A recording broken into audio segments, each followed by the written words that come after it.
Mbote, la lipo, BBL. Dernièrement, nazomona basi mingi, oyo bazo commenter na ba vidéo surtout sur ba moni que de comment quoi salisi nzoto. So ina na sali yango te ezaka pona pauvreté. Mbongo kaka mteyoza nganga comme si eza solution moko magique pona ba problème na biso. BBL eza nango 100% mabete, non?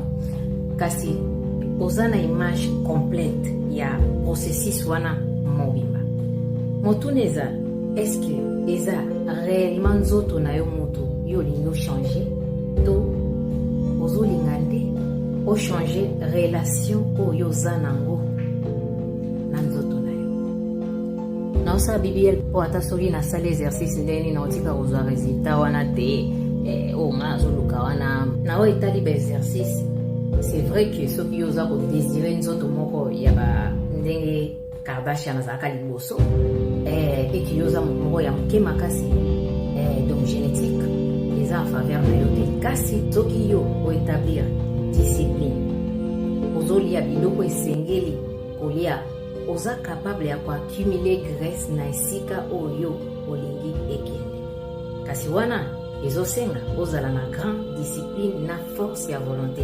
Tozomona ndenge mindele baza awa misusu mike aza na eloko te na nzoto mais omona photo na ye ya avant na après sans kosala ba intervention kaka exercice na discipline ya mikolo nyonso oza capable ya koaméliorer apparence na yo. Soki na sali BBL na ozaisu na besoin de stresser nzoto na ngate osala ba exercice et tout lokuta nanya kosiyo kutu.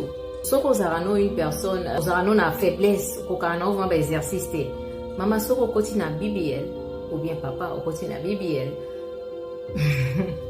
Prépare-toi parce que comme c'est obligatoire au banda pour maintenir nzoto wana. Donc et comment nani atinda kingai parce que liboso ofana na yo ozano ko sano exercice te ozano OK. Kasi tango yo obandio ça déjà BBL, il faut maintenir en pe na ba exercice. Kosala exercice comme si ko eloko moko vital. So na sali BBL na ozaisu na besoin ya ko pona bilo te je peux manger tout ce que je veux na ozana tranquille. Écoute. So écoute liboso za na liberté à relia o nyoso lingi. Ndeko nanga une fois on se soumettre na ba processus oyo yebara que il faut pe obala prêter attention na biloko oyo okomi kolia parce que liboso nzoto na yo ezali na mayele na ya oyeba ko distribuer graisse un peu partout. Je dis un peu partout. Na boite que oui eza ba miso ba accumuler plus